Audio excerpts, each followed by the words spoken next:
இந்த மாதம் வாக்குத்தத்தம் கடைசி அந்த வாக்குத்தத்தத்தை மாத்திர வாசிங்க. ஒருவன் 12:26. ஒருவன் எனக்கு ஊழியம் செய்தால் அவனை பிதாவானவர் கனம் பண்ணுவார். பிதாவாகிய தேவன் நம்மளை என்ன செய்வாரு? கனம் பண்ணுவார், கனப்படுத்துவார். பிதாவாகிய தேவன் தம்முடைய ஜனமாகிய இந்த சபையை கர்த்தர் கனப்படுத்த வேண்டும். நான் உன்னை கனப்படுத்துவேன் கர்த்தர் சொல்றாரு. கனப்படுத்துவேன் என்று சொன்னதுனாலே எல்லாரையும் அவர் கனப்படுத்த மாட்டார். யாரெல்லாம் கர்த்தரை கனப்படுத்துகிறார்களோ, those who honor God, யார் கர்த்தரை கனப்படுத்துகிறார்களோ அவர்களை மாத்திரம் கர்த்தர் கனப்படுத்துவார். கனவீனப்படுத்துறவர்களை கர்த்தர் ஒரு நாள் என்ன செய்ய மாட்டார். ஆறாவது நடக்கும்போது பார்ப்பேன், பசங்க செல்ஃபோன் வச்சு நோண்டின்னு இருப்பாங்க. நேற்று இங்கே ஜெபம் நடந்துட்டு இருந்தேன். நானும் வீட்டில் உட்காந்து ஜெபம் பண்ணிட்டு இருந்தேன். மேலே 3 பேர் உட்காந்துருந்தாங்க. பார்க்குறேன், ஒருத்தன் கையில் செல்ஃபோனு, இன்னொருத்தன் டேபை நோண்டின்னு இருக்கிறான், இன்னொருத்தன் செல்ஃபோனை நோண்டினாங்க, இன்னொருத்தன் ஆன்னு பார்த்துன்னு இருக்கிறான். இங்கே ஜெபம் நடந்துருக்குது. அது தேவனை கனவீனப்படுத்துகிறது. ஜெபிக்கிறவர்கள் கூட சேர்ந்து என்ன செய்யணும்? ஜெபிக்க வேண்டும். அழுகிறவர்கள் கூட சேர்ந்து என்ன செய்ய வேண்டும்? அழ வேண்டும். சிரிக்கிறவர்களோடு என்ன செய்? சிரிக்க. ஜெபிக்கிறோட சேர்ந்து ஜெபம் பண்ணுங்க. இப்போ நான் இங்கே உட்காந்து செல்ஃபோன் பார்க்குறேன்னா என்ன பாட்டு என்ன கார்டு, நான் ப்ராக்டிஸ்க்கு வரதில்லை. ஆனால் என்ன பண்ணுறாங்க, கோயர் எனக்கு அந்த பாட்டு லிஸ்ட்டு அனுப்பிச்சிடுறாங்க. நான் சண்டே காலை தான் ஓப்பன் பண்ணி பார்க்குறது. அதில் எல்லாம் கார்டு எழுதியிருக்கோம். அப்போ நான் உட்காந்து என்ன செய்வேன், என்ன கார்டு, அடுத்த பாட்டு என்ன, அதுக்காக வச்சுருப்பேன். நான் இதை உட்காந்து நோண்டிட்டு இருக்கக்கூடாது. அது தேவனை கனவீனப்படுத்துகிற காரியம். பாருங்க, சில பேர் தேவ செய்தியில் ஜெபம் பண்ணின்னு இருப்பாங்க. சில பேர் தேவ செய்தி பார்க்குற மாதிரி பைபிள் வாசித்துன்னு இருப்பாங்க. சில பேர் தேவ செய்தி நேரத்தில் தூங்கின்னு இருப்பாங்க. சில நேரத்தில் மனசு இங்கே இருக்கவே இருக்காது, ஆன்னு இருப்பாங்க. அது பேர் காத்து விடுறது. கண்ணெல்லாம் இங்கே தான் இருக்கும், மனசெல்லாம் இங்கேயோ இருக்கும். அது தேவனை கனவீனப்படுத்துகிறது. ஆண்டவர் என்ன விரும்புகிறார் என்ற காரியத்தை தேவன் செய்தி, உங்களுக்கு ஒரு நியூஸ், ஒரு ஒரு காரியத்தை உங்களுக்கு ஆண்டவர் சொல்லிக் கொண்டிருக்கிறார். அதை நம்ம என்ன செய்யணும்?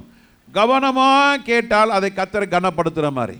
அப்பொழுது கர்த்தர் உங்களை கனப்படுத்துவார். எப்படி கனப்படுத்துவார்னா, அவருடைய வருகையில் உங்களை எடுத்துக்கொள்ளுவார். அல்லேலூயா. அசதியாக இருக்கிறவர்கள் சொல்லுங்க, அசதியாக இருக்கிறவங்க, நிர்விசாரணமாக இருக்கிறவங்க, ஏனோதானோன்னு இருக்கிறவங்க, சோம்பலாக இருக்கிறவங்க, அவங்க கர்த்தருடைய வருகையிலே போகவே முடியாது. You will not be raptured. You must be actively be in spiritual life. ஆவிக்கிற வாழ்க்கையிலே நாம் சுறுசுறுப்பாக இருக்க வேண்டும். அல்லேலூயா, அல்லேலூயா. நான் சபைக்கு இந்த போதகராக இருக்கிறேன். யாரும் என்ன பைபிள் வாசித்தியா கேட்கறதில்ல. எனக்கு மூத்த இருக்கிற பிரஸ்பீட்டரோ ஓவர்சீரோ ஃபோன் பண்ணி, பாஸ்டர் பைபிள் வாசித்தீங்களா, யாரும் கேட்க போகிறதில்ல. பாஸ்டர் என்ன செய்கிறீங்க, யாரும் கேட்கல. ஆனால் என் மனசாட்சிக்கு தெரியும், ஓய்வு நேரம் காட்டிலும் அதிகமான நேரம் வேதத்தோடு உட்கார்ந்து அதிகமான நேரத்தை தேவனோடு சஞ்சரித்து கொண்டு இருக்கிறேன் என்று நான் உங்களுக்கு முன்பாக சொல்ல முடியும். அதுக்கு சாட்சி என்னுடைய வீட்டார். அல்லேலூயா. அவங்களும் ஹாலில் உட்காந்துருப்பாங்கன்னா, ஹாலில் உட்காந்து ரொம்ப ரொம்ப ரொம்ப ரொம்ப ரொம்ப ரொம்ப கம்மி. வீட்டுக்கு போனோன்னா என் ரூமில் உட்காந்துட்டு, என் சேரில் உட்காந்துட்டு ஒன்று காலை நீட்டி கர்த்தரை ஸ்தோத்திரம் பண்ணிகிட்ருப்பேன், இல்லை எதாவது எழுதுவேன், இல்லை ஏதாவது பைபிளை படிப்பேன். இந்த மாதம் 2 புஸ்தகத்தை வாசிக்கணும். மார்ச் மாதத்துக்குள்ளே பைபிள் வாசித்து முடிக்கணும்னு சொல்லியிருக்கிறேன். எத்தனை பேர் முடிக்க போகிறீங்க தெரியல. என்னோட டார்கெட் நேற்றோட ராத்திரி முடிக்கணும். முடிச்சிட்டேன். நான் டார்கெட் வச்சு வாசிக்கிறேன். முக்கியமான வார்த்தையை எடுத்து எழுதி வைக்கிறேன். பைபிள் வாசித்து முடித்த உடனே எனக்கு வேற என்ன வேலை இருக்குது, உங்களை மாதிரி வேலைக்கு போகணுன்னெல்லாம் கிடையாது. அப்போ I make myself occupied spiritually. அதனால் நான் ஆவிக்குரிய பலன். அல்லேலூயா. அதனால் இந்த ஊழியத்தை தொடர்ந்து செய்ய கர்த்தர் கிருபை கொடுக்கிறார். கர்த்தரை கனப்படுத்துங்க. கர்த்தரை ஒரு நாள் என்ன செய்யாதீங்க, கனவீனப்படுத்தாதீங்க. உங்களுடைய செல்போன் நேரத்தை காட்டிலும் தேவனுக்கு கொடுக்கப்படுகிற நேரம் குறைவாக இருந்தால் கர்த்தரை கனவீனப்படுத்துகிறீர்கள். செல்போனுக்கு கொடுக்க வேண்டிய நேரம் தேவனுக்கு கொடுக்க முடியவில்லை என்றால் அது கர்த்தரை கனவீனப்படுத்துகிறது. ஒரு செல்போனில் 1 மணி நேரம் சாதாரணமாக போகுது, ஒரு அரை மணி நேரம் ஜெபம்னா வரமாட்டேங்குது. அதுதான் கர்த்தரை கனவீனப்படுத்துகிறது. கனவீனப்படுத்தப்படுகிற கூட்டம், கனவீனப்பட்ட கூட்டம் ரகசிய வரையில் என்ன செய்ய முடியாது, போகவே முடியாது. புரியுதா? அப்போது ஒரு காலம் நம்ம என்ன செய்யக்கூடாது, கர்த்தரை கனவீனப்படுத்தக்கூடாது. போன வாரம் நம்ம என்ன பார்த்தோம், எப்படி கர்த்தர் நம்மளை கனப்படுத்துவார் என்றால், கர்த்தர் உங்களை மேன்மையான ஸ்தானங்களிலே வைத்திருப்பார். அல்லேலூயா. 2வது, கர்த்தர் உங்களை என்ன செய்வார், விடுவிக்கிற தேவனாய் இருப்பார். அல்லேலூயா. ஆண்டவர் உங்களை விடுவித்து இயற்கைக்கு அப்பாற்பட்ட ஒரு பாதுகாப்பை கர்த்தர் கொடுப்பார். அல்லேலூயா. இந்த நாளிலே நாம் பார்க்க போகிறோம், கர்த்தரை கனப்படுத்தினால் கர்த்தர் உனக்காக வழக்காடுவார். கர்த்தர் உங்களுக்காக என்ன செய்வார், வழக்காடுவார். நீ தீமை செய்யவில்லை, தவறாய் பேசவில்லை, நீதியாய் நடந்தாய், தேவனுடைய பார்வையில் உண்மையாய் இருந்தாய், ஆனாலும் தண்டிக்கப்படுகிற கர்த்தருடைய பிள்ளைகளுக்கு கர்த்தர் உங்களுக்காக வழக்காடுவார். God will do the battle for you. எப்படி கர்த்தர் கனப்படுத்துவார், கர்த்தர் உங்களுக்காக, எல்லாம் சொல்லுங்க, கர்த்தர் உங்களுக்காக வழக்காடுவார். நமக்கு அதுக்கு உதாரணமாக பழைய ஏற்பாட்டு புஸ்தகத்திலே தானியேல் என்ற ஒரு தேவ மனிதன் இருந்தார். அவர் கர்த்தரை கனப்படுத்தினார். தினமும் எருசலேம் நோக்கி அவர் என்ன செய்தார், 3 வேளை அவர் ஜெபித்தார். அப்படியாய் கர்த்தரை கனப்படுத்தினார். கனப்படுத்தின பொழுது அவரோடு கூட இருந்தவர்கள் அவருக்கு காரணமே இல்லாமல் என்ன செய்கிறாங்க, அவர்களை அக்யூஸ் பண்ணுறாங்க, குற்றப்படுத்துகிறார்கள். ஒரு பொறாமை. என்றைக்குமே நான் தேவனுக்கு பயந்து ஆண்டவருக்கு உண்மையாக இருக்கும் பொழுது நம்ம கூட இருக்கிறவங்க சிரிச்சுக்கிட்டே நமக்கு தீமை செய்வாங்க. நான் பார்த்துருக்குறேன். இன்னும் ஒரு படி உண்மையாக சொல்கிறேன், பாஸ்டர் என்று சொல்லுகிறவர்கள் எனக்கு விரோதமாக பேசி என்னையும் பாஸ்டர் சார்ல்ஸ் அவரையும் பிரிச்சுட்டாங்க. அப்படி நான் என் ஊழியக்காரன் என்னோட ஆவிக்குரிய தகப்பனோடு பல வருஷங்கள் இருந்தேன். ஏறத்தாழ 20 வருஷம் இருந்தேன், பாஸ்டர் கூட இருந்தேன். 15 வருஷம் ஆமாம் இருந்தோம். கூட இருந்த ஊழியக்காரன் தான் போய் இப்படி அப்படி அவர் அப்படி இப்படின்னு சொல்லி கொலைப்படி பண்ணி, ஏன்னா நான் பாஸ்டரோட ரொம்ப நெருங்கிட்டு இருக்கேன். சிலர் கேட்டாங்க, ஏன் அவர் மனைவி கூடயே இவ்வளோ அண்டர்ஸ்டாண்டிங் இல்லை, நீங்கள் 2 பேர் எப்படி அவ்வளோ அண்டர்ஸ்டாண்டிங் இருக்கிறீங்க, அப்படி சொல்லி சொல்லி சொல்லி சொல்லி வைத்தறிச்சல்ல போய் ஏடகோடமாக எல்லாம் போய் சொல்லிட்டாங்க. எங்கள் ஆவிக்குரிய தகப்பன் எதை சொன்னாலும் நம்பிப்பார், யார் என்ன சொன்னாலும் நம்புவார். நம்பிட்டு நேராக கேட்டுருவார். கேட்டுட்டு பலார் அரைஞ்சிருவார். அரைஞ்சிட்டு அப்புறம் கையில் காலை விழுந்து மன்னிப்பு கேட்டுட்ருப்பார். இது அவருடைய வழக்கம். இது இந்த 15 வருஷத்தில் 100கணக்கான ஆளை பார்த்துருக்குறேன். நினச்செல்லாம் பார்க்க மாட்டார், யோசித்தெல்லாம் பார்க்க மாட்டார், விசாரிக்க மாட்டார். அப்படியா சொன்னா, இப்படியா பேசுனா, வர சொல்ல அவனை, ஏய் என்ன இப்படி பண்ணிட்ட, பலார 2 அடி எப்படி விடுவார். ராஜன் பிறகு தெரியும் நினைக்கிறேன். ஆமாம், அட்டிலாம் சர்வசாதாரணமாக. ஆமாம், பால்ராஜ் பிறகு தெரியும் நினைக்கிறேன். நான் சொல்கிறது உண்மை தானே, நான் பரிசுத்த பீடத்தில் சொல்கிறேன். என்ன பிரித்து விட்டதே ஒரு ஊழியக்காரன் தான். ஒரு ஊழியக்காரங்கள 3 பேர் சேர்ந்து பண்ணானுங்க அந்த வேலையை. அதை பற்றி நானும் கவலையப்படலை. கர்த்தர் நல்லவர். அல்லேலூயா. அந்த நாட்களிலே இங்கே பைபிள் ஸ்டடிக்கு ரெடி பண்ணிகிட்ருப்பேன். புதன்கிழமை உட்காந்து அவ்வளோ ஜெபம் பண்ணி உட்காந்து பைபிள் ஸ்டடி எடுத்துகிட்டு இருப்பேன். கரெக்டாக 5 மணிக்கு ஃபோன் பண்ணுவார். என்ன பண்ணிகிட்ருக்க, பைபிள் ஸ்டடி பாஸ்டர்.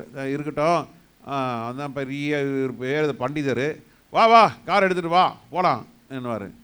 அப்படியே அந்த நேரத்தில் 5:15 பாஸ்டர்மாட்ட கொடுத்துட்டு, அம்மா நீ ஏதோ பைபிள் ஸ்டடி நடத்தும்மா, பாஸ்டர் கூப்பிட்றாருன்னு போவேன். போனால் அங்கே அவர் மூட் அவுட் ஆகி கீழே உட்காந்துருப்பார். என்ன பாஸ்டர், அம்மா நான் பைபிள் ஸ்டடியை இவரை நடத்த சொல்லிட்டேன், அவங்க நடத்துகிறாங்க, நம்ம 2 பேர் எங்கேயா போகலாம். போய் உக்காந்துருப்போம். எனக்கு மைண்டெல்லாம் எங்கே இருக்கும், இங்கே பைபிள் ஸ்டடி. நான் எவ்வளோ பேசிகிட்டு இருக்கேன், நீ என்ன கும்முன்னு உட்காந்துருக்கிறேன். இல்லை பாஸ்டர் பைபிள் ஸ்டடி வச்சுட்டு இருக்கேன். இன்னும் நீ சரி இல்லையே, முன்ன மாதிரி இல்லையே. இப்படியே அவர் மனநிலை பாதிக்கப்பட்டு இப்படி சொன்னோன்னே ஆமாம் இவன் செஞ்சுருப்பான்னு சொல்லி ஆமாம் பண்ணிட்டார். கர்த்தர் நல்லவர், கர்த்தர் நல்லவர். கூப்பிட்றப்பெல்லாம் ஓடணும். உட்காந்துருப்பான், காலையில் உட்காந்து இன்றைக்கி ஒரு 10 மணி நேரம் ஜெபம் பண்ணலாம். உட்காந்து அப்போ ஜெபம் ஆரம்பிப்பேன், ஃபோன் பண்ணுவார், வந்துடுங்க. நேற்றே சொல்லுவேன், முந்தின நாளே சொல்லுவேன், பாஸ்டர் நாளைக்கு வர முடியாது பாஸ்டர் இப்படின்னு. அங்கே காலில் ஏதோ வில்லங்க நடந்திருக்கும், என்ன மூட் அவுட் ஆகிட்டான்னு நம்மளை தான் கூப்பிடுவார்.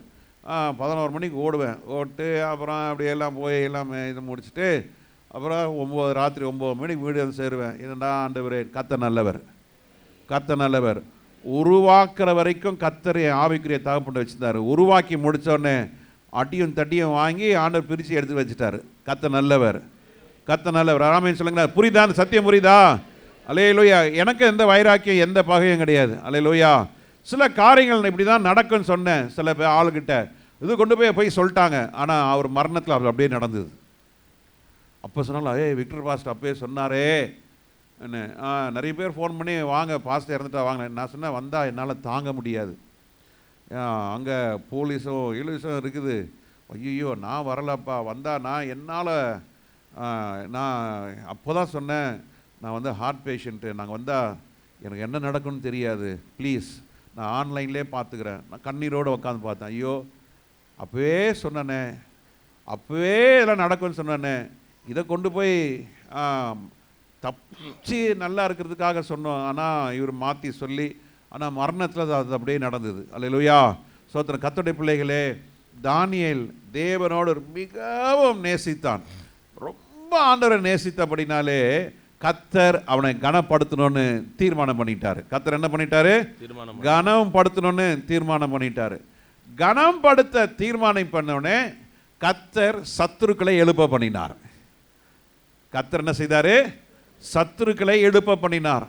உங்கள் வாழ்க்கையிலும் அருமையான தேவ ஜனமே, நீங்கள் கர்த்தரால் கனப்படுத்தப்பட ஆண்டவர் விரும்பும் பொழுது உடனே உங்களுக்கு வந்து கனம் உடனே வராது.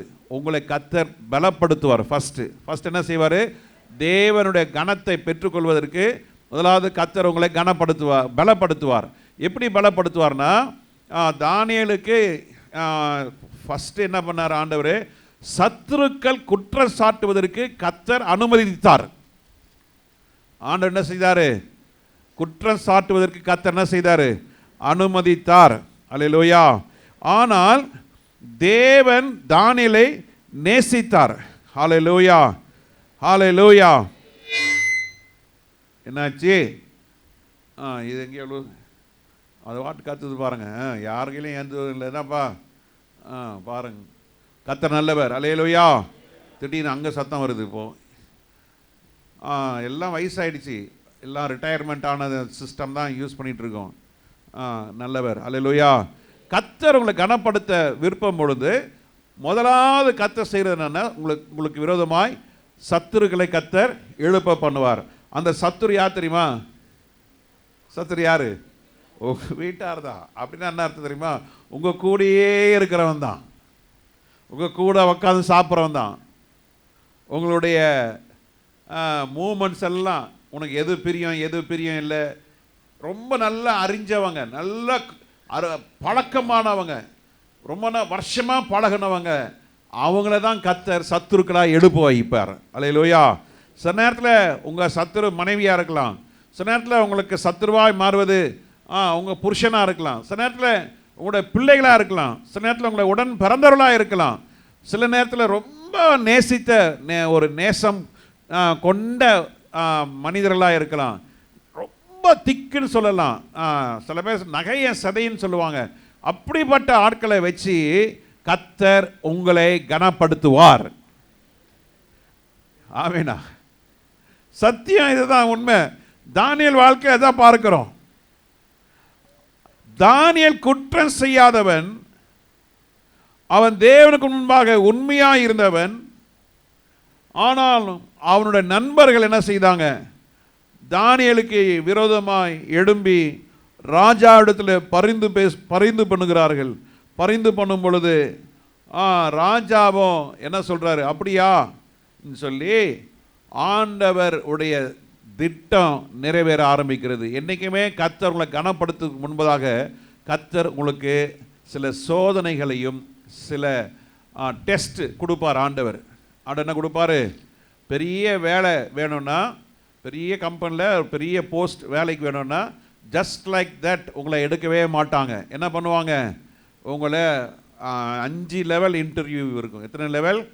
5. சும்மா சாதாரண ஒரு 15,000 ரூபாய் வேலைக்குன்னா 2 இன்டர்வியூ, 2 ரவுண்டு, 3 ரவுண்டு. இவருக்கு மாதம் 3.5 லட்சம். அன்றைக்கி ஒருத்தர்கிட்ட பேசிகிட்டு இருந்தேன். அவங்க ரிலையன்ஸில் வைஸ் பிரசிடெண்ட் சொல்லி எனக்கு இன்ட்ரடியூஸ் பண்ணாங்க. அப்போவே அவங்க பக்கத்தில் அவங்க சொந்தக்காரர் நின்றுட்டு இருந்தாங்க. அப்போ சொன்னாங்க, இது என் தம்பி தான் பாஸ்டர். ரொம்ப சந்தோஷம், ரிலையன்ஸில் வைஸ் பிரசிடெண்ட். அப்படியா, ரொம்ப சந்தோஷம். அப்போ அவங்க சொன்னாங்க, ரிலையன்ஸுக்கு அம்பானியோட டெய்லி பேசுவாங்க, அம்பானி இன்ஸ்ட்ரக்ஷன் வந்து டெய்லி உங்களுக்கு தான் கிடைக்கும். அப்போ நான் கேட்டேன், எப்படி உங்களுக்கு இந்த போஸ்ட் கிடச்சிதுன்னு கேட்டேன். ஏன்னா இந்த மெசேஜ் நான் ரெடி பண்ண ஆரம்பிச்சிட்டேன். அவர்கிட்ட சொன்னார், 9 வருஷத்துக்கு முன்னால் பம்பாயில் ஒரு சீனியர் மேனேஜராக ஜாயின் பண்ணேன். இந்த 9 வருஷத்தில் பல சோதனைகள், பல பல பல சோதனைகள், சோதனை ஜெயிச்சு ஜெயிச்சு ஜெயிச்சு ஜெயிச்சு அதுக்கப்புறம் தான் அம்பானிக்கே இவர் பேர் போயிருக்கு. என்னடா இவர் பேர் ரொம்ப அடிபடுதே என்று சொல்லி ஒரு நாள் கூப்பிட்டு விசாரித்து பார்த்ததில் ரொம்ப அருமையான மனுஷன் கண்டுபிடிச்சி, அப்போது அவர் சும்மா ஃபோன் பண்ணி 2 நிமிஷம் தான் பேசுவாராம். அப்படி பேசும் பொழுது இப்போ அவர் அங்கே ஆஃபீஸ்லே, ஹெட் ஆஃபீஸ்லே வைஸ் பிரசிடெண்ட். அவருக்கு தனி ஒரு விமானம் கொடுக்கப்பட்டிருக்கிறது. அவர் பல இடங்களுக்கு போகிறாரு. அப்போ அவர் தான் சொன்னார், பாஸ்டர், நான் இந்த கம்பெனியில் வேலை செய்யும்போது எனக்கு 35,000 தான் சம்பளம். இன்றைக்கி பாருங்கள், எங்கள் ஆண்டவர் வந்து பல லட்சங்கள் சம்பளம், 1 மாதம் சம்பளம், 1 மாதம் சம்பளம் பல லட்சம் ஆண்டவர் வந்து கொடுக்க வச்சுருக்காரு. எவ்வளோ பாடுகள். பல முறை அங்கே மனைவி சொல்லுவாங்க, அந்த வேலையை ரிசைன் பண்ணிட்டுங்கப்பா, வேணாம்ப்பா, இந்த வேலை வேண்டாம் வேண்டாம். இவரும் யோசித்தாராம் அந்த வேலையை விட்டுட்டோன்னு. ஆனாலும் கத்த சொன்னாராம், பயப்படாத, நான் உன் கூட இருக்கிறேன். அவர் கேள்வியோடு சபைக்கு போவாராம். அந்த கேள்விக்கு தெய்வ மனுஷன் மூலமா பதில் வருமா? அல்லேலூயா. கர்த்தருடைய வார்த்தை கவனமாக கேட்கிற மனுஷன். ஆமென். வாக்கு தத்தங்களை வாக்கு தத்தமாக எடுக்காதபடிக்கு வாக்கு தத்தத்தை தன்னுடைய வாழ்க்கையிலே அப்பியாசிக்க, அந்த வாக்கு தத்தத்தின்படி நடக்க ஆரம்பிக்கும் பொழுதுதான் வாக்கு தத்தங்கள் நிறைவேற ஆரம்பிக்கும். சொல்லுங்க, வாக்கு தத்தத்தை விசுவாசிக்கிறதுனால வாக்கு தத்தம் நிறைவேறாது. வாக்கு தத்தத்தை வாழ்க்கை என்ன செய்யணும்? அப்பியாசிக்கணும். You have to apply the promise of God in your life. You have to practice the promise of God. தேவன் கொடுத்த வாக்கு தத்தத்தை உட வாழ்க்கையிலே வச்சு அந்த கை வச்சு ஜெபம் பண்ணா வராது. அந்த வாக்கு தத்தத்தின்படி வாழ ஆரம்பிங்க. அந்த வாக்கு தத்தத்தை பேச ஆரம்பிங்க. வாக்கு தத்தத்தை வைத்து ஜெபிக்க ஆரம்பிங்க. வாக்கு தத்தத்தை பிடித்து ஆண்டவரோடு போராட ஆரம்பிங்க. அப்பொழுது இந்த வாக்கு தத்தம் உங்க வாழ்க்கையை நிறைவேற ஆரம்பிக்கும். ஹல்லேலூயா, ஹல்லேலூயா. 1000 முறை சொல்லுங்க, நான் கீழாகாமல் மேலாகுவேன். எத்தனை முறை சொல்லணும்? நடந்துருமா? முதல்ல நீ கர்த்தரை கனப்படுத்தியா? முதலாவது கர்த்தரை கனப்படுத்துங்க. First honor God. Not saying 1,000 times that God will make me a head, not a tail. அது சொல்றதுனால நீ ஹெட் ஆக போறது இல்லை. எவ்வளோ பெரிய கொட்டாய் பாருங்க. அப்பா, அந்த வார்த்தை உள்ள போகாது. ஆராதனை முடிஞ்சோன்னு கேளுங்க, என்ன வார்த்தைன்னு தெரியாது. ஆண்டு வரையில் போக முடியாது. சும்மா ஏதோ ஆராதனைக்கு வந்து உக்காந்துக்கணும், ஞாயிற்றுக்கிழமை உக்காரணும். ஞாயிற்றுக்கிழமை சாயங்காலம் பாதி பேர் இல்லை, இந்த அளவுக்கு சாயங்காலம் வந்துடுறாங்க. அதுக்காக கர்த்தரை ஸ்தோத்திரிக்கிறேன். கர்த்தர் நல்லவர். அல்லேலூயா. சாயங்காலம் ஆராதனைக்கு வராத கர்த்தரை கனவீனப்படுத்துகிறதுக்கு அடையாளம். இப்போ நீங்கள் என்னை கூப்பிட்றீங்க, திருமண வாழ்க்கை கூப்பிட்றீங்க, சத்தியத்தின்படி நடக்கிற ஆராதனைக்கு நான் வருவேன். என்னுடைய அழைப்புக்கும் என் சத்தியத்துக்கும் வச்சிருக்கிற மாறாக நடக்கிற எந்த கல்யாணத்துக்கும் வரமாட்டேன். நீ எத்தனை கோடி கொடுத்தாலும், நீ யாராக இருந்தாலும் சரி, நான் வரமாட்டேன். பெந்தைகோஸ்து பாஸ்டர், பொண்ணு வீடும் பெந்தைகோஸ்தாக இருக்கணும், மாப்பிள்ளை வீடும். ஆமாம், நீ கொண்டு போய் ஏதாவது பேர் கிறிஸ்தவ சபையில் வச்சார நான் பின்னால் உட்காந்துருக்கணும். நான் ஏன் பின்னால் உட்காந்துக்கா? நான் ஏன் வரணும்? கிடையாது. கர்த்தரை கனப்படுத்துங்க. கர்த்தரை கனப்படுத்த ஆரம்பித்தால் முதலாவது உனக்கு ஒரு சோதனை வரும். First, God allows to be tested. First, God gives a temptation. தேவன் தீமையினால் சோதிக்கிறவர் அல்ல. தீமையை கர்த்தர் நன்மையாக மாற்றுவார். அல்லேலூயா. ஒரு அப்பாவியான ஒரு தேவ மனுஷனாகிய தானியேலுக்கு முதலாவது வருகிறது சத்துருக்கள். அல்லேலூயா. சத்துருக்கள் அவனை என்ன செய்கிறாங்க? தானியேலை குற்றப்படுத்துகிறார்கள். அவன் செய்த குற்றம் என்ன? ஜெபம் பண்ணது ஒரு குற்றம், ஆண்டவரோடு பேசினது ஒரு குற்றம், ஆண்டவரை தேடினது ஒரு குற்றம், அந்த ஜெப நேரத்தை தேவனுக்கு கொடுத்தது ஒரு குற்றம், ஆண்டவரை மாத்திரம் நம்பினது ஒரு குற்றம். இப்படிப்பட்ட குற்றம் தான் சாட்டினாங்க. மத ரீதியான குற்றத்தை சாட்டினார்கள் பவுல் மேலே. ஆண்டவரை இயேசு கிறிஸ்து மேலேயும் மத ரீதியான வேதப்பாரர்கள் பரிசேயர்கள்லாம் வேத ரீதியான குற்றத்தை சாட்டினார். ஆனால் வாழ்க்கையில் எந்த குற்றமும் இல்லை. அருமையான கர்த்தருடைய பிள்ளைகளே, தானியேல் எழுதின புஸ்தகம் 6ஆம் அதிகாரம் 10ஆம் வசனத்தில் வாசிக்கும் பொழுது, தானியேலோ வென்றால் அந்த பத்திரத்திற்கு கையெழுத்து வைக்கப்பட்டது என்று அறிந்த போதிலும், அந்த பத்திரத்தில் ராஜா கையெழுத்து போட்டுட்டார் என்று அறிந்த பொழுதிலும் தன் வீட்டுக்குள்ளே போய் தன் மேல் அறையிலே எருசலேமுக்கு நேராக பலகணிகள் திறந்திருக்க, அங்கே தான் முன் செய்து வந்தபடியே தினம் 3 வேளையும் தன் தேவனுக்கு முன்பாக முழங்காற்படியிட்டு, தான் செய்து வந்தபடியே 3 வேளையும் தன் தேவனுக்கு முன்பாக முழங்காற்படியிட்டு ஜெபம் பண்ணி, தேவனுக்கு முன்பாக முழங்கால் படியிட்டு ஜெபம் பண்ணி, அவன் ஜெபம் பண்ணி ஸ்தோத்திரம் செலுத்தினான். என்ன மாதிரி வார்த்தை பாருங்க. மேலே போய் தேவனுக்கு முன்பாக முழங்கால் படியிட்டு ஜெபம் பண்ணி ஸ்தோத்திரம். இதுதான் ஒரு விசுவாசிக்கு அடையாளம், வருகையில் போகிறதுக்கு உண்டான அடையாளம். சுத்திலும் போராட்டம், சுத்திலும் நெருக்கம். தானியேலுக்கு தெரிஞ்சிச்சு, ராஜா பத்திரத்தில் என்ன செஞ்சிட்டாரு? தாக்கீது. ஆமாம், கையெழுத்து போட்டாச்சு. ஆனால் நம்ம என்ன செய்வோம்? ஐயோ பாஸ்டர் ஜெபம் பண்ணுங்க, பாஸ்டர் ஐயோ சிஸ்டர் ஜெபம் பண்ணுங்க, ஐயோ ஜெபம் பண்ணுங்க, சபையில் எல்லாம் சொல்லி ஜெபம் பண்ணுங்க. அலறி கதறி நம்ம ஆவியே நம்ம அழுத்துருவோம். அப்படி இருக்கக்கூடாது. தைரியமாக இருங்க. எத்தனை பெரிய பிரச்சனை வந்தாலும் நினச்சிங்க கர்த்தர் கனப்படுத்த போகிறார். நீங்கள் கனவீனப்படுத்தப்படுகிறீர்கள் என்றால், if somebody is dishonoring you, somebody is taking lightly on you, means God is going to raise you. கர்த்தர் உன்னை உயர்த்த போகிறார் என்ற அர்த்தம். நல்லா புரிஞ்சுங்க. கர்த்தர் உங்களை ஒரு நாளும் ஜெபிக்கிற மனுஷன் என்ன செய்ய மாட்டார்?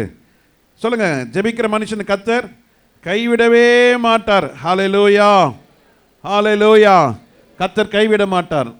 எல்லாம் நல்ல கையை உயர்த்தி ஆண்டவர்கிட்ட சொல்லுங்க, ஆண்டவரே நீர் என்னை கைவிடுகிறவர் அல்ல. ஹல்லேலூயா. நல்ல ஸ்தோத்திரம் பண்ணுங்க, நல்லா ஜெபம் பண்ணுங்க. சட்டம் வந்துருச்சு, ராஜாவோட கட்டளை வந்துருச்சு, தெரிஞ்சு ஜெபிக்கிறவன் தான் ஐயா தேவனை கனப்படுத்துகிறவர்கள். தடை அது மீறியும் வந்து சபையில் ஜெபம் பண்ணுறீங்க பாருங்க, அதுதான் தேவனால் கனப்படுத்தப்படுகிறது. அவன் முழங்கால் படியிட்டு ஜெபம் பண்ணி ஸ்தோத்திரம் பண்ணுகிற சூழ்நிலை எப்படிப்பட்டிருக்கிறது? அந்த பத்திரத்துக்கு கையெழுத்து வைக்கப்பட்டது என்று அறிந்திருந்தான். என்ன கையெழுத்து? உனக்கு என்ன வருகிறது? சிங்க கெபி. தேவட ஜனமே, சில நேரத்தில் உனக்கு எந்த உதவியும் வராது. நீ ஜெபம் பண்ணி ஸ்தோத்திரம் பண்ணால் எந்த ஜெபமும் உனக்கு பதில் இல்லாதது போல இருக்கலாம். எல்லாம் தனித்து இருக்கிறது போல தோணலாம். ராஜாவே தானியேலுக்கு இப்போ என்ன செய்ய முடியல? உதவி செய்ய முடியல. தானியேல் தனித்து கைவிடப்பட்டது போல தோன்றுகிறது. ஆனால் கர்த்தருடைய கரம் அசைவாடி கொண்டிருக்கிறது. ஜெபிக்கிறவர்களும் ஆண்டவர் சமூகத்தில் உட்கார்ந்திருக்கிறவர்களும் ஆண்டவரை கனப்படுத்துகிறவர்களையும் ஆண்டவர் முதலாவது உங்களை தனிமைப்படுத்துவார். தனிமை, வாழ்க்கையில் தனிமை. எல்லாரும் உங்களை வெறுப்புவாங்க. ஒரு சொந்த பிள்ளையே உன்னை வெறுக்கும். உன் புருஷனே உன்னை வெறுப்பான், உங்கள் மனைவி உங்களை வெறுப்பா, உங்கள் பிள்ளைங்களை உங்களை திட்டுவாங்க, கூட பிறந்தவங்களாம் உங்களை ஏசுவாங்க, உங்களை நிந்திப்பாங்க. ஆனால் ஒன்று மாத்திரம் மறக்காதீங்க, கர்த்தருடைய கரம் உங்கள் மேலே இருக்கிறது. கர்த்தருடைய திட்டத்தை வைத்திருக்கிறார். ஆண்டவர் உன்னை கனப்படுத்தணும்னு ஆண்டவர் வச்சு தீர்மானம் பண்ணிட்டாரு. First comes trials, first comes temptations, first comes pain, first comes suffering. முதலாவது உனக்கு வருகிறது வேதனை, முதலாவது உன் வாழ்க்கையில் வருகிறது துன்பங்கள், உங்கள் வாழ்க்கையில் முதலாவது வருகிறது நெருக்கங்கள். தேவன் அதை அனுமதிக்கிறார். ஏன் தெரியுமா? உன்னை கர்த்தர் இந்த நிலைமையை காட்டிலும் இன்னும் பெரிய காரியங்களை ஆண்டவர் செய்யணும்னு ஆண்டவர் உன்னை உன்னை உன்னை ஆண்டவர் புடம்பெடுக்கிறார். ஹல்லேலூயா. ராஜாவே ஒன்றும் செய்ய முடியல, ராஜா ஒன்றும் பண்ண முடியல, என்ன செய்யறதுன்னு தெரியல ராஜாவுக்கு. அந்த அதிகாரத்தை 6ஆம் அதிகாரத்தை வாசித்து பார்த்தீங்கன்னா, ராஜா ராத்திரிலாம் என்ன பண்ணல, அவன் தூங்கவே இல்லை. Daniel becomes a helpless man. ஒன்றுமே யாராலும் ஒன்றும் செய்ய முடியல. நண்பர்கள்லாம் போயிட்டானுங்க. ராஜா ரொம்ப நேசித்தார் தானியல். ஆனால் இவன் தந்திரமாக பேசி கீசி ராஜா கிட்ட முத்திரையை வாங்கிக்கிட்டான். இப்போது சொல்கிறான் இந்த நண்பர்கள்லாம், தானியல் ராஜாவே பாரோம், நீர் இருக்கும்போது அவன் வேறு ஏதோ ராஜாவை பேசிக்கிட்டு இருக்கான், அவன் கடவுள் தான் ராஜாவா, நீ ராஜா இல்லைன்னு சொல்லி தந்திரமாக பேசுவாங்க. இன்றைக்கி உலகம் வந்து தந்திரத்தை தான் நம்புது, உலகம் வந்து நடிப்பை தான் நம்புது, உலகம் வந்து உண்மையை நம்பலை. உலகம் வந்து ஸ்ட்ரைட் ஃபார்வர்டை ஆண்டவர் எதிர்பார்க்கல. நீ வந்து நடிக்கணும். என்கிட்டே சொன்னாங்க, பாஸ்டர் உங்களுக்கு தான் வசதி இருக்க, நல்ல ஒரு BMW கார் வாங்கலாமே, நல்ல ஒரு பென்ஸ் கார் வாங்கலாமே. நான் சொன்னேன், ஆண்டவர் கிருபையில் இன்னைக்கு வரைக்கும் நான் ஸ்கூட்டரில் தான் போயிட்டுருக்கேன். பக்கத்து இருக்க இடத்துக்கெல்லாம் ஸ்கூட்டரில் போகிறேன், தனியாக எங்கேயா போனால் ஸ்கூட்டரில் போயிடுவேன். என் வாழ்க்கை வித்தியாசம். இன்றைக்கும் நான் ஆடம்பரத்தையும் உல்லாசத்தையும் விரும்பாத மனுஷன். எளிமையான வாழ்க்கை ஆனால் ஏற்றுக்கொள்ளாது. இன்றைக்கி பிஎம்டபிள்யூலேருந்து இறங்கும் பொழுது என்ன மதிப்பு. நீங்கள் செல் பங்கு போங்க, பெட்ரோல் ஸ்கூட்டரில் போங்க, என்ன வேணும்னு கேட்பான். இதே காரில் போங்க, சார் என்ன சார் வேணும் சார், டீசலா பெட்ரோலா சார். இதுதான் உலகம். இன்றைக்கி பந்தாவை எதிர்பார்க்குது. நீ பந்தா பண்ணால் பரலோகம் வர முடியாது. நல்லா புரிஞ்சுங்க. கிறிஸ்துவ அணிந்தவர்கள் பந்தா பண்ண மாட்டாங்க. சிலலாம் பார்ப்பேன், என்ன இப்படி இருக்காங்களே, கிறிஸ்து இல்லை, கிறிஸ்து இல்லைங்க. கிறிஸ்து இல்லாத இடத்துல தான் உலகம் ஃபுல்லாக இருக்காங்க. அன்னைக்கு கூட ஒரு பாஸ்டர் எனக்கு சொன்னார், விக்டர் பாஸ்டர் உங்களுக்கு தான் நல்ல ஆண்டவர் ஆசிரிச்சிருக்கார்ல. ஆமாம், சந்தேகமே இல்லை. இப்படி ஒரு ஷர்ட் எடுங்க, இப்படி ஒரு வாட்ச் வாங்குங்க, இப்படி ஒரு கண்ணாடியை போடுங்க. அவர் கண்ணாடி எடுத்து கையில் கொடுத்தாரு.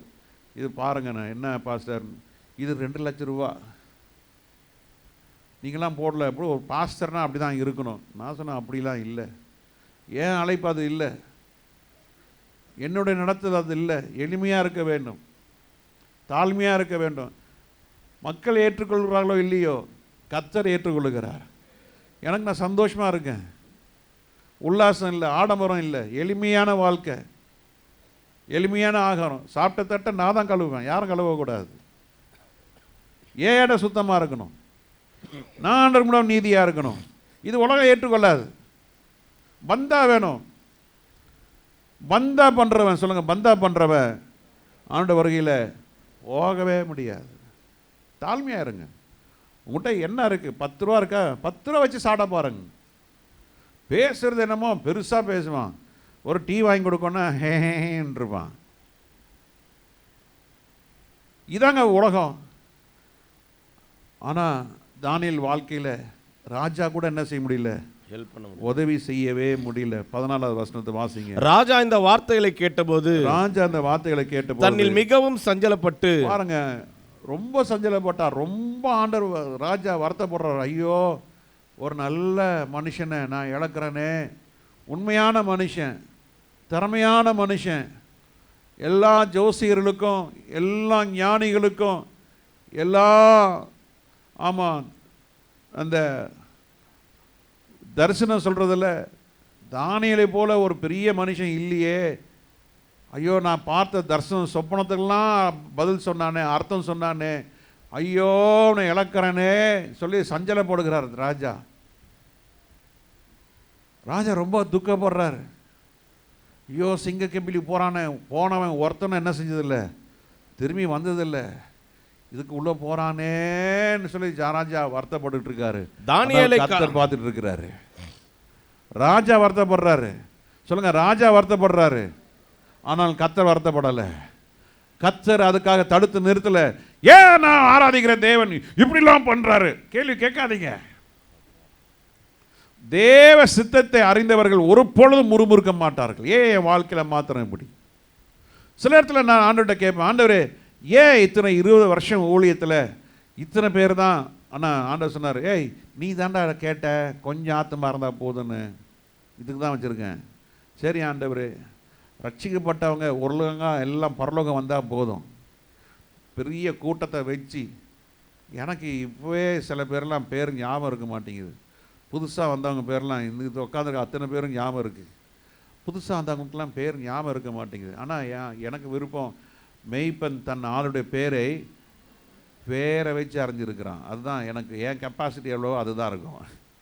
என் கெப்பாசிட்டி இவ்வளோ தான். இதுக்கப்புறம் ஜோசப் அவங்க எடுத்து என்ன செய்கிறாங்களோ செய்யட்டும், அதை நான் ஒன்றும் சொல்ல மாட்டேன்.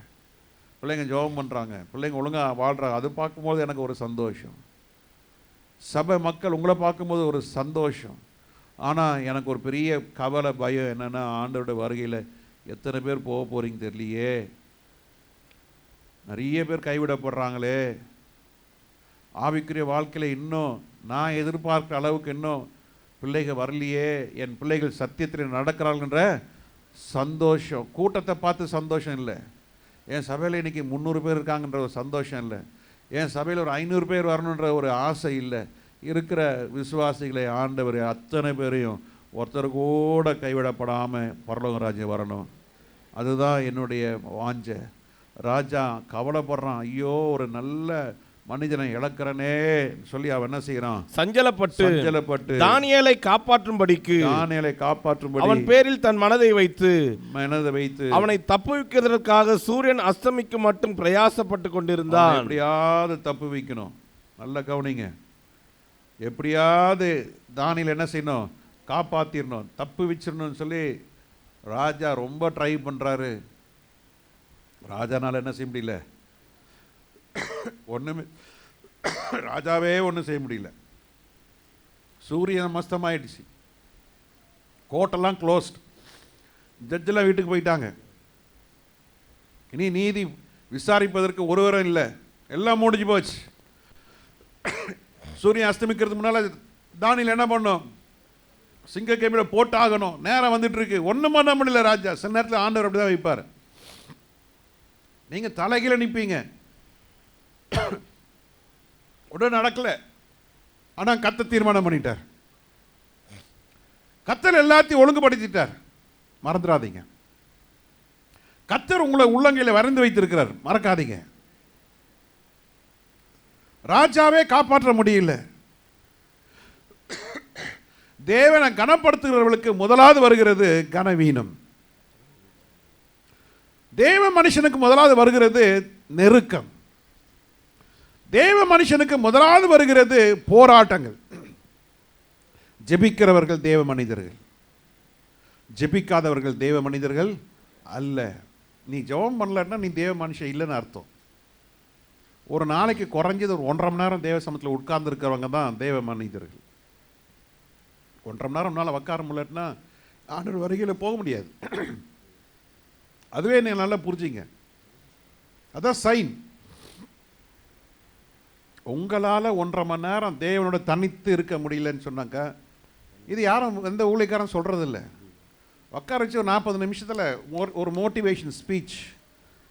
எதுக்கும் கவலைப்படாதீங்க, ஆண்டவர் உங்க கூட இருக்கிறாரு, ஆண்டவர் உங்களுக்காக யுத்தம் பண்ணுவார், நீங்கள் போங்க, ஆண்டவர் கூட இருக்கிறாரு. இப்படி சொல்லி சொல்லி சொல்லி சொல்லி இந்த 20-30 வருஷத்தில் ஆண்டவர் வருகை குறித்து யார் பேசுகிறதும் கிடையாது. நியாய தீர்ப்பு குறித்து பேசுகிறதில்ல, பரிசுத்தத்தை குறித்து பேசுகிறதில்ல. அருமையான தேவ ஜனமே, உங்களோட வாழ்க்கையில் ஜெபம் பண்ண ஆரம்பிச்சிட்டிங்களா? முதல்ல வருகிறது நிந்தை, அவமானம், போராட்டங்கள், வேதனைகள், ரிஜெக்ஷன், தள்ளி வைப்பாங்க, உங்களை வெறுப்பாங்க, கசந்து கொள்வாங்க. ஆனாலும் பயப்படாதீங்க, கர்த்தர்களோட கூட இருக்கிறாரு. ராஜாவாலேயே ஒன்றும் செய்ய முடியல, ராஜா கையை விரிச்சிட்டாரு. 17ஆம் வசனத்தை வாசிப்போம். ஒரு கல் கெபினுடைய வாசலின் மேல் கொண்டு வந்து வைக்கப்பட்டது. தானியேலை பற்றிய தீர்மானம் மாற்றப்படாதபடிக்கு, தானியேலை பற்றிய தீர்மானம் என்ன செய்ய முடியல, மாற்றப்படாதபடிக்கு ராஜா தன் மோதிரத்தினாலும் தன் பிரபுக்களின் மோதிரத்தினாலும் அதன் மேல் முத்திரை போட்டான். முத்திரை போட்டாச்சு. ராஜா தானியேலை பற்றிய தீர்மானத்தை என்ன செய்ய முடியாது, கர்த்தருடைய தீர்மானத்தை ஒருவர் மாற்ற முடியாது. ராமின் சொல்லுங்களேன். தேவன் உங்கள் மேலே வைத்த தீர்மானத்தை எவராலும் மாற்ற முடியாது. நீங்க ஆண்டவரை உண்மையாய் கனப்படுத்தினதுனால ஆண்டவர் உங்க மேல ஒரு தீர்மானத்தை வைத்திருக்கிறார். அந்த தீர்மானம் நிறைவேற வேண்டும் என்றால் God has a plan. God has a great plan. God will never change the concerns upon you. God is more concerned about you, my dear. ஆண்டவர் உங்கள் மேல ரொம்ப கருத்தா இருக்கிறார். அந்த கருத்தா இருப்பதனாலே ஒரு தீர்மானத்தை கர்த்தர் வைத்திருக்கிறார். அந்த தீர்மானத்தை ஆண்டவர் மாற்றவே மாட்டார். அதை அவர் நிறைவேற்ற வரைக்கும் ஆண்டவர் உங்களை புடமிட்டு கொண்டே இருப்பார். அந்த புடமிடுகிற காலத்திலே நீங்கள் முறுமுறுப்பீர்கள் என்றால், ஜெபம் குறையுது என்றால், வேத வாசிப்பு குறைகிறது என்றால், தேவனுடைய திட்டத்தை நம்ம கையாலே உடைத்துறோம். புத்தி உள்ள ஸ்திரீ தன் வீட்டை கட்டுகிறாள், புத்தி இல்லாதவளோ தன் கையினாலே அவைகளை என்ன செய்கிறார், இடித்து போடுகிறார். தேவன் உங்களுக்கு பரலோகத்தில் மகிமை வைத்திருக்கிறார். அந்த மகிமை நம்முடைய பலவீனத்தினாலே, அவிசுவாசத்தினாலே, மனுஷீகத்தினாலே, மாம்சத்தினாலே அந்த தேவன் உங்களை கனப்படுத்த வேண்டும் என்ற ஒரு திட்டத்தை நீங்கள் முறுமுறுத்தினாலே, சந்தேகப்பட்டதினாலே, கோபப்பட்டதினாலே, வருத்தப்பட்டதினாலே, பாஸ்டர்மார்ட்ட கேளுங்க, எத்தனை முறை நான் சவுத்தில் எழுதியிருக்கேன், தேர் இஸ் நோ காட், கடவுளே இல்லை. ஆண்டவங்க மேலே திட்டத்தை வைத்திருக்கிறார். வச்சிருக்கிறாரா, அவரே வச்சு இதாக பண்ண சொல்லுங்க. ஐ வாஸ் அஃபெக்டட், பாதிக்கப்பட்டேன். ஏன் ஜெபம் இல்லை. ஏன் உங்களை மாதிரி விசுவாசியாக இருக்கும்போது சர்ச்சில் உட்காந்து தூங்கின்னு இருந்தேன். பாட்டுக்கு வரைக்கும் அந்த மாதிரி ஆம்னு உட்காந்துருப்பேன். பாட்டு முடிஞ்சேன்னா தூக்கம்தான். ஏதாவது ஜோக்கு சொன்னால் சிரிச்சிருப்பேன். பாதி ஜோக்கு புரியும், பாதி புரியாது. பாஸ்ட் அப்பப்போ உங்களை தூங்காமல் இருக்கிறதுக்கு ஜோக் சொல்லணும். எனக்கு சுட்டு போட்டாலும் ஜோக்கு வராது. அது சில பேருக்கு கிருபை பெற்றவங்க இருக்கிறாங்க, சிரிக்க வச்சுக்கினே இருப்பாங்க. எனக்கு அந்த அந்த அந்த இதே வரவே வராது. நானும் எவ்வளோ ட்ரைலாம் பண்ணி பார்க்குறேன், சொல்லிவிட்டு நானே சிரிச்சிட்டு இருப்பேன். தெரியாது, ஜோக் அடிக்க தெரியாது. கிருபை பெற்றவங்க ஜோக் அடிப்பாங்க. தேவ கர்த்தருடைய பிள்ளைகளே, நீங்கள் ஜெபிக்கிறவங்க ஆரம்பிச்சிட்டிங்கன்னா நீங்கள் தனித்து தான் இருக்க ஆண்டவர் விரும்புகிறார். ஏன் உங்களை கர்த்தர் உங்களை மாத்திரம் கனப்படுத்த விரும்புகிறார். God wants to honor you alone. உங்கள் நிமித்தம் கர்த்தர் உங்கள் குடும்பத்தை கர்த்தர் ஆஸ்வதிப்பார். யோசேப்புன்னு ஒரே மனுஷன் நிமித்தம் கர்த்தர் எகிப்தையே கர்த்தர் ஆஸ்வதிச்சார். ஆமென். ஒரு மனுஷன் உண்மையாக இருந்ததுனால. அதுபோல் நீங்கள் கர்த்தருடைய பார்வையில் உண்மையாக இருங்க. கர்த்தர் உங்களை கனப்படுத்துவதிலே மிகவும் வைராக்கியமாக இருப்பார். ஹல்லேலூயா. நீங்கள் உண்மையாய் கர்த்தரை கனப்படுத்துவீர்கள் என்றால், if your honour is being a genuine honouring, உண்மையாய், மேல் பூச்சா இல்லை, ஜென்யூன் ஹானரிங் என்ன இருக்குங்க? ஆமாம், ஜென்யூனாக இருக்கணும். சில ஆளுங்களாம் பாஸ்டர், பிரைஸ் லார்ட் பாஸ்டர் வாங்க, அப்புறம் பார்த்தா ஒரு 2 வருஷம் 3 வருஷம் ஓயோ போயா நீயும் ஊழிய நீன்னு போயிடுவாங்க. நிறைய நடந்திருக்கு. அதெல்லாம் வேதனை தாங்க முடியாதுங்க. அந்த மாதிரி கும்பல் கல்யாணத்துக்கு வந்து நம்ம விஷ் பண்ணால் தான் விஷ் பண்ணுவாங்க. சில ஆளுங்களை சபையை விட்டு போனவங்க கல்யாணத்தில் பார்த்தா எனக்கு அப்படியே கஷ்டமாக இருக்கும். நம்ம ஆளுங்களும் அவங்கள தான் வர சொல்லுவாங்க. சந்தோஷமாக இருப்பேன். சபை விட்டு போனவங்களாம் நிற்பாங்க பாருங்கள், எனக்கு அப்படியே கஷ்டமாக இருக்கும். பல முறை சொல்கிறேன், சர்ச்சு விட்டு போயிட்டா எதனால் பழகணும்? சர்ச்சினால் பழகணும். இப்போ நான் என் பையங்களே நடந்தது, யாருக்கு நான் இன்விடேஷன் உங்களுக்கு மாற்ற சொன்னேன், வாங்கன்னு, எல்லாம் வந்தீங்க.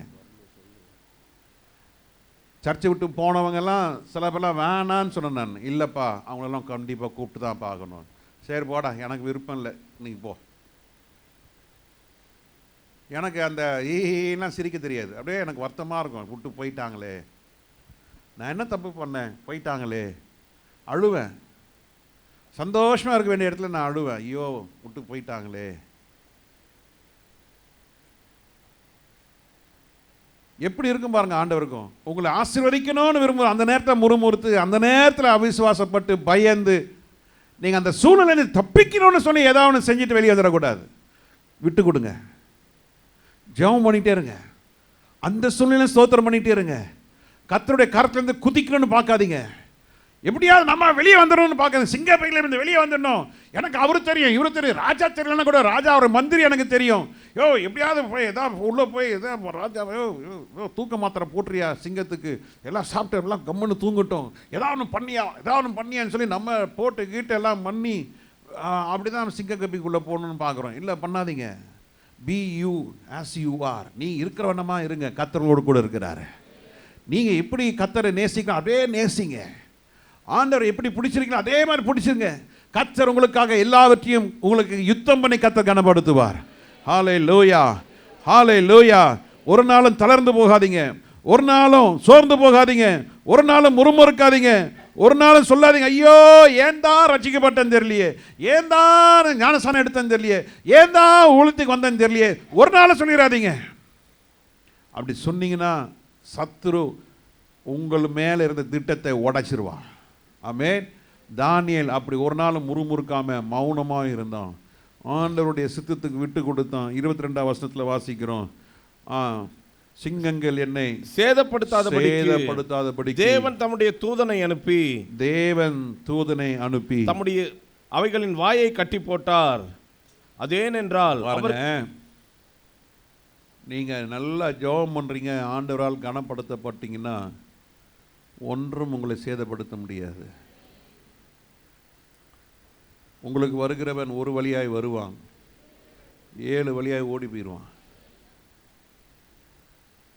போன வாரம் இந்த வெள்ளிக்கிழமை ஒரு இடத்துக்கு போயிருந்தோம்.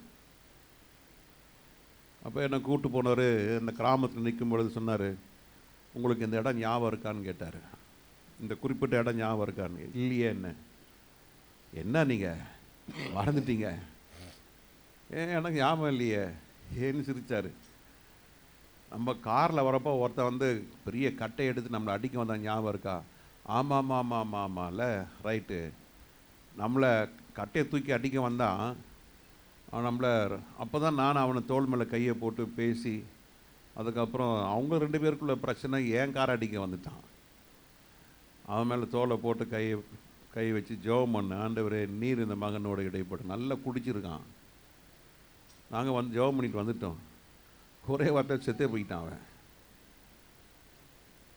அவன் சொல்லியிருக்கான், 2 பேர் வந்தானுங்க, 2 பேரும் அடிச்சிருப்பேன் நான். ஆனால் அதில் எவனோ ஒருத்தன் என் தோல் மேலே கையை போட்டு மந்திரம் பண்ணான். பாருங்கள், கர்த்தர் உங்களுக்காக யுத்தம் பண்ணுறாரு. கர்த்தர் உங்களுக்காக யுத்தம் பண்ணுவார். சில நேரத்தில் மரணத்தில் கூட சந்திக்க வைப்பார். ஆனால் உங்களை கர்த்தர் கைவிடவே மாட்டார். என் வாழ்க்கையில் நடந்ததை சொல்கிறேன் நான். ஆண்டவர் உங்களுக்காக எல்லாவற்றையும் செய்ய அவர் வல்லவராக இருக்கிறார். நீங்கள் ஒரு நாள் என்ன செய்யாதீங்க, தளர்ந்து போகாதீங்க. கர்த்தர் சிங்கத்தின் வாய்களை என்ன செய்தார்? கட்டுவார். கர்த்தர் கிரியை செய்கிறது நம்ம கண்களுக்கு தெரியாது. ஆனால் நீங்கள் விசுவாசத்தில் இருக்கும் பொழுது நீங்கள் உள்ளே போகிறீங்க, சிங்கத்தின் வாய் என்ன செய்யப்பட்டிருக்கிறது? கட்டப்பட்டிருக்கிறது. சிங்கம்லாம் ரொம்ப சந்தோஷமாக இருக்காங்க. பரவாயில்லையே, ஒருத்தர் வந்திருக்கிறாரு, வாங்க வாங்க வாங்க sir, good morning, good night, என்ன சொல்லி வரவேற்றாங்க தெரியல, சந்தோஷமாக இருக்கிறாங்க. வீட்டில் அந்த பூனைக்குட்டி வளர்த்தவங்களுக்கு தெரியும், அந்த பூனை வாழாட்டிக்கிட்டு நம்மளே தேய்ச்சிக்கிட்டே இருக்கும். எத்தனை பேர் அது உணர்ந்திருக்கீங்க தெரியல. மடியில் ஏறி உக்காந்தா கம்முன்னு உட்காந்து ட்ருன்னு ஒரு சத்தம் வரும். நம்ம தடை விட்டால் அது வாட்டு கண்ணை மூடிட்டுருக்கோம். நான் யோசித்து பார்த்தேன், எத்தனை சிங்கம் தானியல் மடியில் படுத்துருந்ததுன்னு தெரியல, எத்தனை சிங்கம் தானியலை நக்கி கொடுத்ததுன்னு தெரியல. ரொம்ப ஃப்ரெண்ட் ஆகிட்டாங்க. நீ ஆண்டோட கணத்தால் தேவோட கணத்தை பெற்றா அந்த சூழ்நிலை உனக்கு நண்பனாகி மாறிவிடும். அந்த சூழ்நிலை உனக்கு மனம் ரீதியில் குழப்பம் இருக்காது. இந்த கடினமான சூழ்நிலை உன்னை ஒன்றும் மேற்கொள்ள முடியாது. ஏன் தெரியுமா? கர்த்தர் அந்த அகோரத்தை கர்த்தர் நீக்கி விட்டார். அந்த தீயினுடைய அகோரத்தை கர்த்தர் எடுத்து போட்டார்.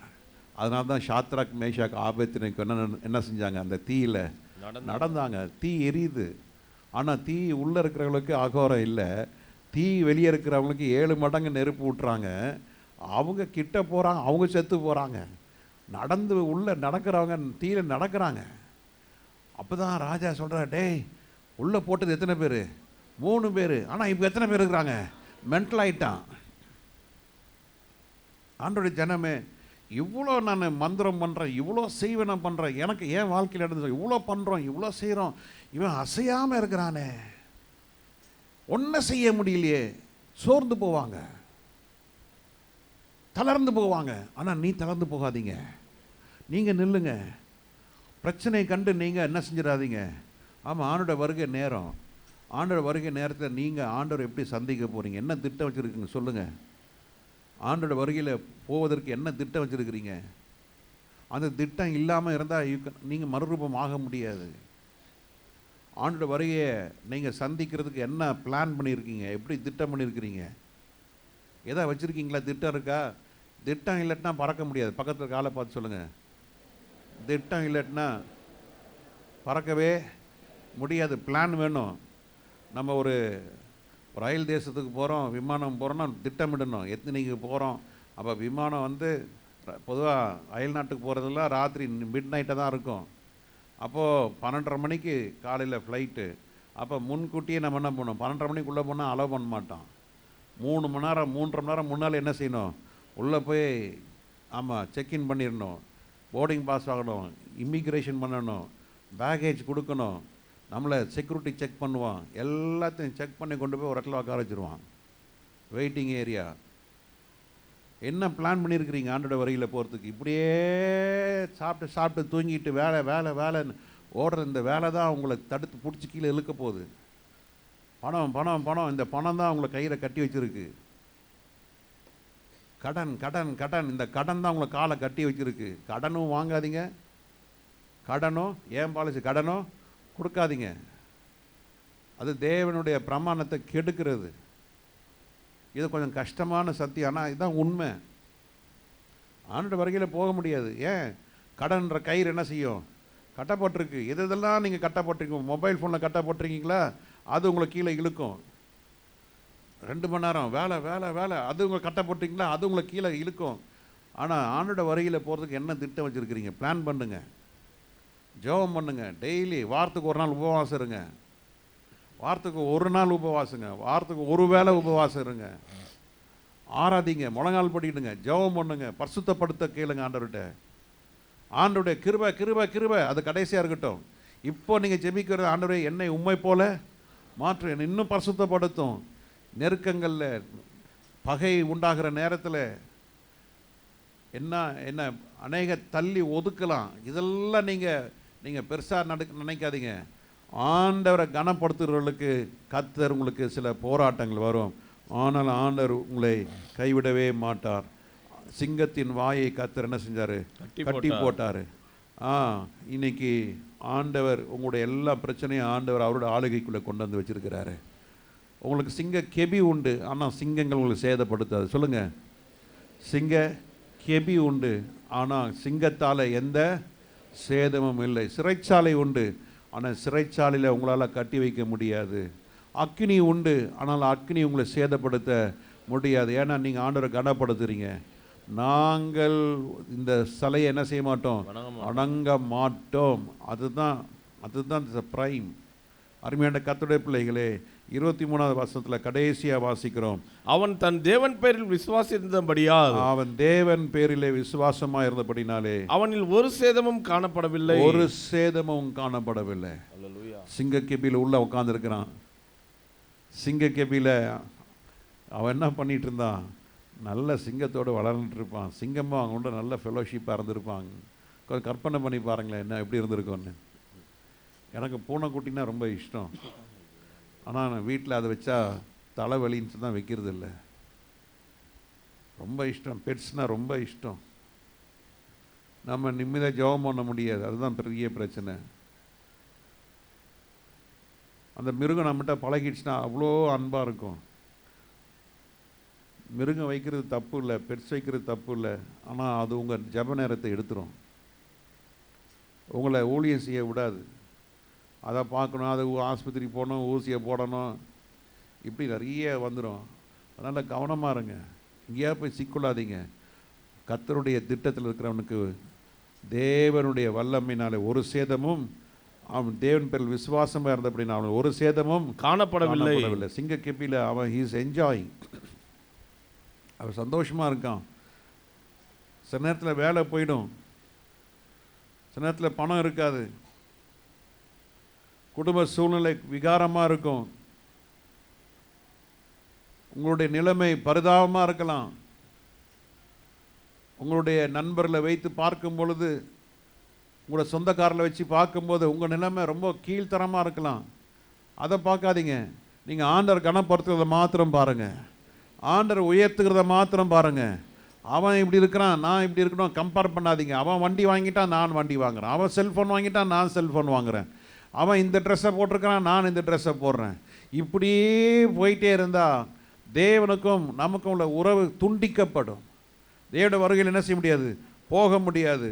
பலவிதமான சோதனைகள் தானியேலுக்கு வந்தது. அது ஒரு பெரிய சோதனை, சிங்கக்கெபி.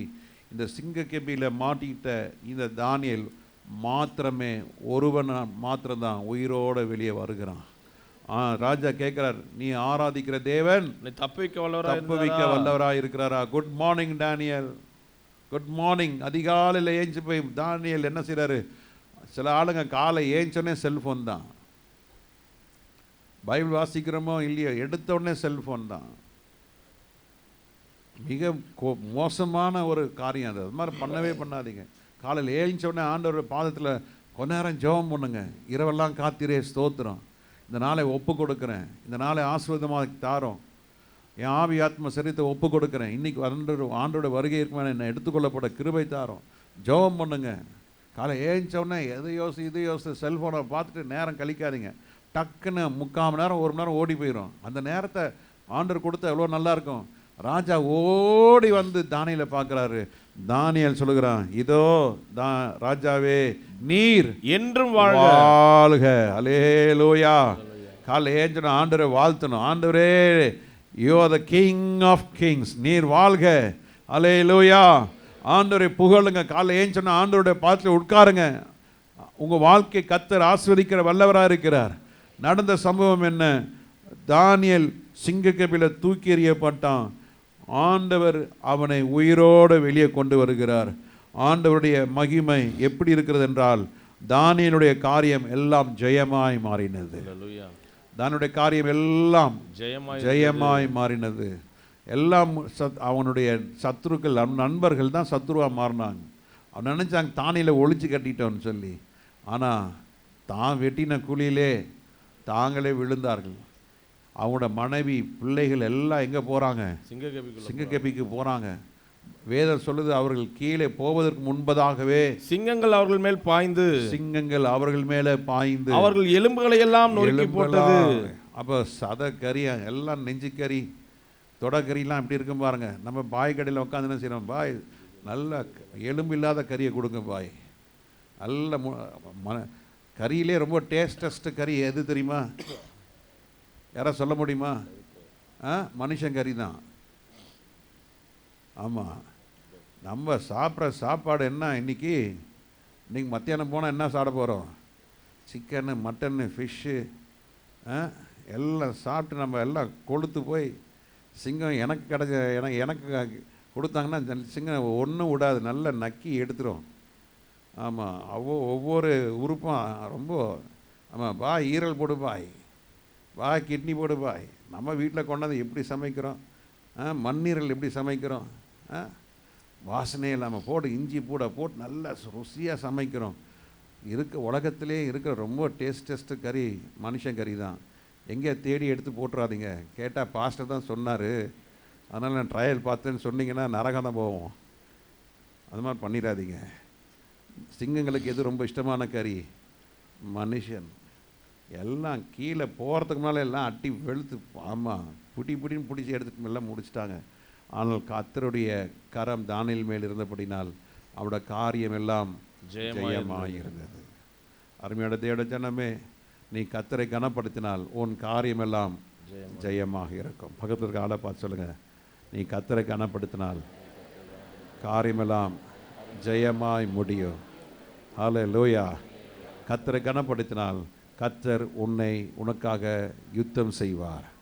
உனக்கு கர்த்தர் என்ன செய்வார்? வழக்காடுவார். உங்களுக்காக கர்த்தர் வழக்காடுவார். வழக்காடி நீ சோர்ந்து போகாதீங்க. ஆண்டவர் உங்களை விசாரிக்கிறவர். எல்லாம் கண்களை முடிச்சோம். ஆண்டவரே, நீர் இந்த காலை வேளையிலே எனக்காக வழக்காடும் பொழுது உங்களுடைய எல்லா காரியமும் ஜெயமாய் முடிக்க ஆண்டவர் உதவி செய்வார். நீங்களே போய் காரியத்தை செஞ்சிடாதீங்க. நீங்களே போய் ஆண்டவரே நீர் பார்த்துக்கொள்ள நான் செய்கிறேன் அப்படி போயிடாதீங்க. நீங்கள் முழங்கால் படிக்கிடுங்க, ஜெபம் பண்ணுங்க, ஸ்தோத்திரம் பண்ணுங்க, ஆண்டவரை நேசிங்க, ஆண்டவரை புகழுங்க. ஆண்டோட வருகைக்கு போவதற்கு திட்டங்களை வைத்துக்கொள்ளுங்க, திட்டமிடுங்க, பிளான் பண்ணுங்க. என்னெல்லாம் செய்யணும், பரிசுத்தம் அடைவதற்கு என்னெல்லாம் செய்யணும், உலக கவலையிலிருந்து வெளியேவதற்கு என்னெல்லாம் செய்யணும், கோபம், கசப்பு, எரிச்சல் இதெல்லாம் வச்சுக்கிட்டு ஆண்டவருடைய சமூகத்தில் வந்து நம்ம ஆண்டவரை ஆராதிக்கும் பொழுது அதனால் நமக்கு எந்த பிரயோஜனமும் இல்லை. ஆண்டவர்கிட்ட சொல்லுங்கள், ஆண்டவரே என்னை பரிசுத்தப்படுத்துவீராக, என்னை உண்மை போல மாற்றும். எல்லாம் ஜெபம் பண்ணுங்க, நல்ல ஜெபம் பண்ணுங்க, வாய் திறந்து ஜெபம் பண்ணுங்க, நல்ல கையை உயர்த்தி ஜெபம் பண்ணுங்க. ஆண்டவரே உங்களுடைய வருகை நாட்கள், ஆண்டவரே இந்த யுத்தத்தெல்லாம் பார்க்குறோமே, இதெல்லாம் எதுக்குன்னா நமக்கு ஒரு ஆண்டவர் ஒரு சமிக்கை, ஒரு அலாரமாக கொடுக்கப்படுகிறது. என் வருகை ரொம்ப சீக்கிரம்ப்பா, நீ ரெடியாகு. உன் இருதயம் கலங்காதிருப்பதாக, உன் இருதயம் பெருந்தீண்டினால் நிரப்பப்படாதிருப்பதாக, உங்கள் இருதயம் உலக கவலையினால் நிரப்பப்படாதிருப்பதாக. எல்லாம் ஒப்பு கொடுத்து ஜெபம் பண்ணுங்க. ஆண்டவர்கிட்ட கேளுங்க, ஆண்டவரே தகப்பனே என்னை பரிசுத்தப்படுத்துவீராக, என்னை ஆண்டவரே தகப்பனே உம்முடைய மகிமை நிறைவாக இருக்கட்டும், என் காரியம் எல்லாம் ஜெயமாய் முடியட்டும். ஆமேன், ஆமேன். ஆண்டோட வருகையிலே நம் பரப்பு தான் ஜெயமாய் முடியும். ஹல்லேலூயா. எல்லாம் நல்ல வாய் திறந்து ஜெபம் பண்ணுங்க, ஒப்பு கொடுத்து ஜெபம் பண்ணுங்க. ஹல்லேலூயா, ஹல்லேலூயா, ஹல்லேலூயா, ஹல்லேலூயா. எல்லாம் நல்ல ஒப்பு கொடுங்க. ஆண்டவர்கிட்ட கேளுங்க, ஆண்டவரே இப்படி நான் மெத்தனமாக இருந்துடக்கூடாது, அசதியாக இருந்துடக்கூடாது, நான் இப்படி கவலை இல்லாமல் இருக்கக்கூடாது, நான் கைவிடப்படக்கூடாது. எல்லாம் ஜெபம் பண்ணுங்க.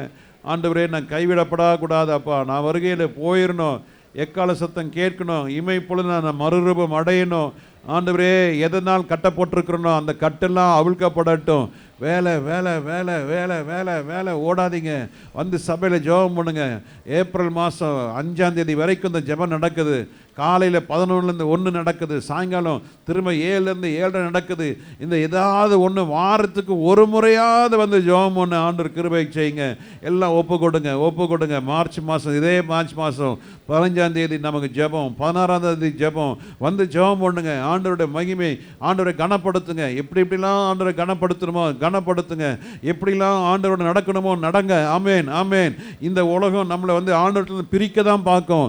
ஆனால் ஆண்டவருடைய மகிமைக்குள்ளே நீங்கள் நடக்கும் பொழுது ஆண்டவருடைய கரம் உங்களோடு கூட இருக்கிறது. ஹல்லேலூயா.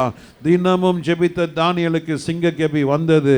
ஆனாலும் அவன் சிங்கக்கெபியை பார்த்து பயப்படலை. ஆண்டவர் அந்த நேரத்தில் கூட முத்திரை போடப்பட்டது என்று அறிந்திருந்தும் அவன் ஜெபித்தான். அப்படிப்பட்ட ஒரு சூழ்நிலை எனக்கு தாங்க ஆண்டவரே. எல்லாம் கரத்தை உயர்த்தி ஜெபம் பண்ணுங்க. பிரச்சனை வந்தது, வியாதி இருக்கு, போராட்டங்கள் இருக்கிறது, வேதனைகள் இருக்கிறது, ஏமாற்றங்கள் இருக்கிறது.